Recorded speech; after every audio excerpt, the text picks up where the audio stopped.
Hey everybody, it's Gail, and today I have this 1950s ribbon dress to talk to you about. There's the whole thing. So this dress was originally made with a ribbon yarn, or maybe just like plain ribbon. I can't always tell. So it was a trend in the 50s and 60s. Hold on, come here. There we go. Okay, I just need it tall enough. I'm not like hunchbacking on you. It was a trend in the 50s and 60s to make dresses out of ribbon.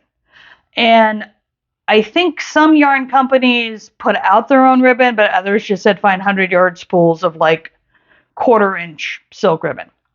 And so it led to a number of designs being released that are dresses made out of ribbon, which gives you a different texture, a different look. They're very fun.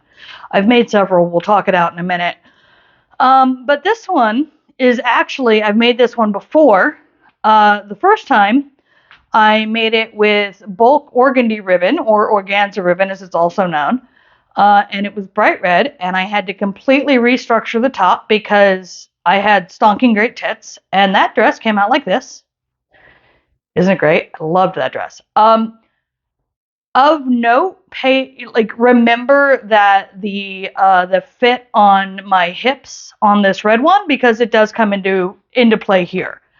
So yeah, I made it, and then the thing is, when you make a custom dress to fit your stonking great tits, and then you get most of your stonking great tits removed, you can't really redo the custom dress. So I donated it. I hope it is living its best life somewhere. I hope somebody found it, fell in love with it, and looks amazing in it. But what happened was I found out that Lion Brand had this yarn called Rewind, which is a tape yarn. And tape yarns were all the rage back in like the aughts, like 2000 to I'd say 2005. Maybe a little longer than that, but like they were everywhere when I started crocheting regularly again, and I loved them. But I was also very intimidated by them because I wasn't sure that I knew what I was doing. And of course, now I've had a lot of years to practice. I'm like, ooh, I wish we could bring those back. Hey, Lion Brand, if you wanted to bring back Incredible, not that you're watching this, but you know, that was a great one.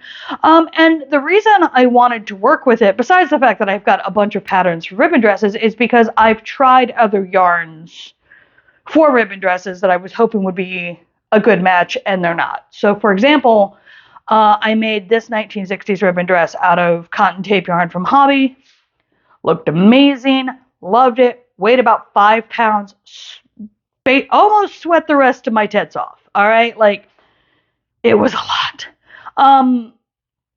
And so cotton tape, not a good dupe, because it is a heavier weave than what the original ribbons were, and so it becomes a heavier garment. Same problem with t-shirt yarns. I tried to use Circulo t-shirt, I think it's just called Circulo t-shirt premium yarn, which is a polyester tape yarn. It's also too heavy. And that's really the thing, is what you're looking for if you're looking to dupe the ribbon yarns. You're looking for an incredibly lightweight yarn that can give you the same effect as using ribbon. And so Rewind is the dupe. It is a very lightweight tape yarn that works up beautifully. Very happy with it, obviously, or else I wouldn't be showing it to you. Or this would be a very different video tonally. So let's talk about it. So first of all, you use a 6mm hook, and I use 12 skeins, and that's a little more than yardage wise what the pattern called for, but I also had to do some freehanding on this because of a sizing issue. Also, I made this, I think, in 12 days, maybe less. Basically, I found out that the yarn existed. I looked at the pattern. It's all shell stitches. And I went, you know, that's going to work up really quickly. I bet I could finish this before the end of December. And I did. I also managed to do it without injuring myself. So, hey, the secret to that was doing my very, very best to only complete a single skein a day, which is, each skein was like, I think, 220 yards. And I can stitch 600 yards a day if I'm not paying attention. I shouldn't stitch 600 yards a day, but, you know, these things happen. So let me bring it in a little bit here. Let me show you the bottom of the skirt and we can talk about the build. So you start from the bottom, and there is a trim at the bottom of the skirt that you do so that you have shells pointing down so that, you know, you've got the pretty sort of ruffled look. So it's a couple of inches above that the skirt actually starts, and you work your way up. You start out working shells that have 7 stitches per shell, so 7 double crochets to create each shell. And after, I think it's 2 inches, might be 4.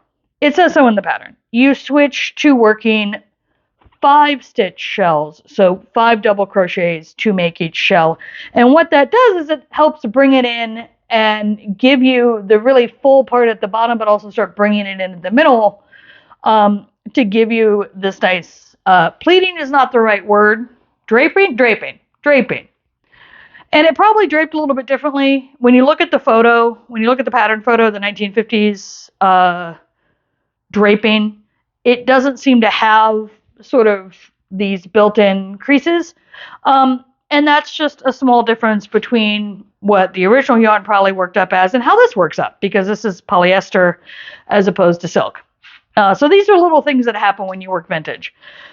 And so then, after you hit a certain point, you start doing decreases, and I think you can even see it all the way back there. The decreases, when you work them, let me actually bring you in for a little bit of a closer look. The decreases, when you work them, what you're doing, there we go, we got a light here, is you're skipping an entire shell.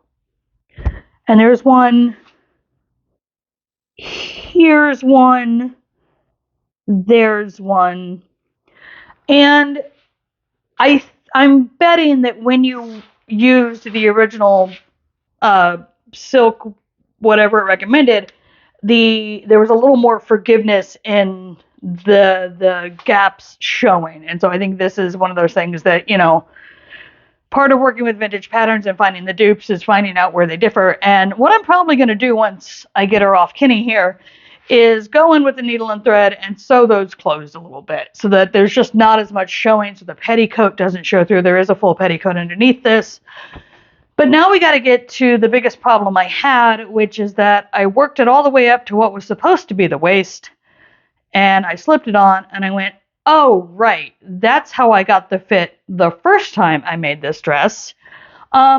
Because while it does fit around my waist and fit around my hips, it's a very close fit, and so it becomes more rockabilly than sort of classic 50s poofy skirt.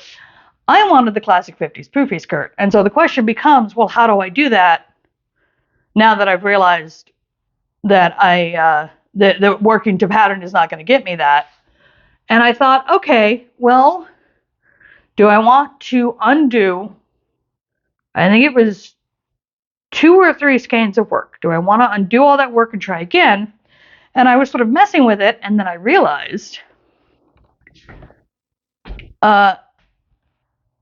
everything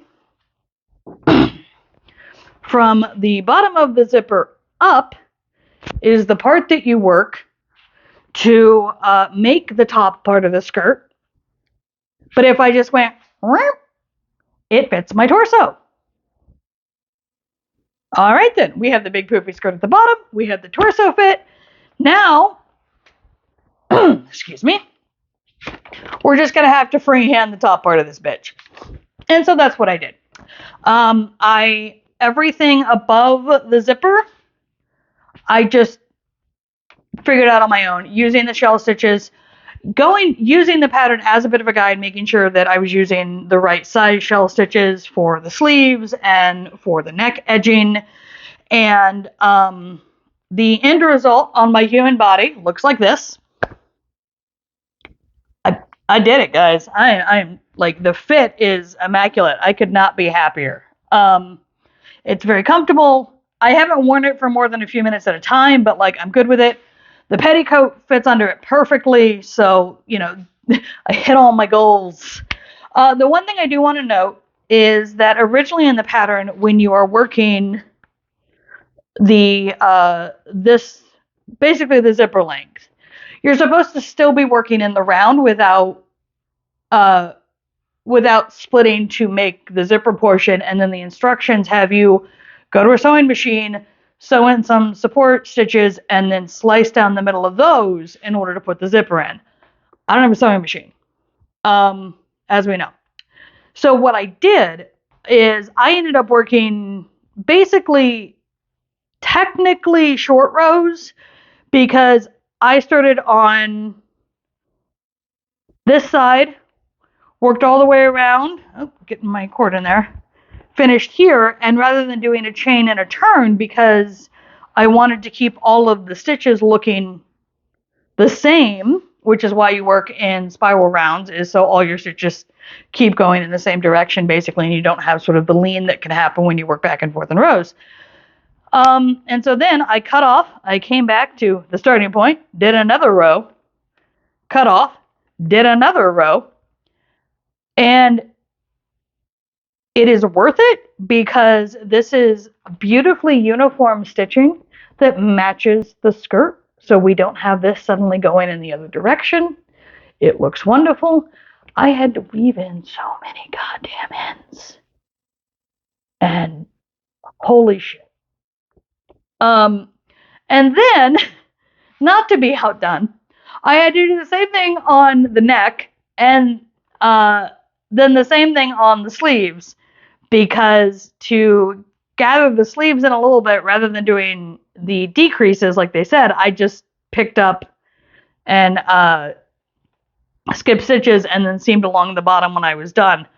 So yeah, I'm very happy with it. It looks gorgeous, and I had such a good time. Like, the Rewind is a very soft yarn to work with. It works up nicely. It does not split, and it does not knot up. Did it not? It knotted up once, but that was a me problem. That was not a yarn problem. I found it to be a very easy yarn to work with, and I liked it so much. In fact, I've actually bought enough to make another ribbon dress pattern I have, which will show up eventually.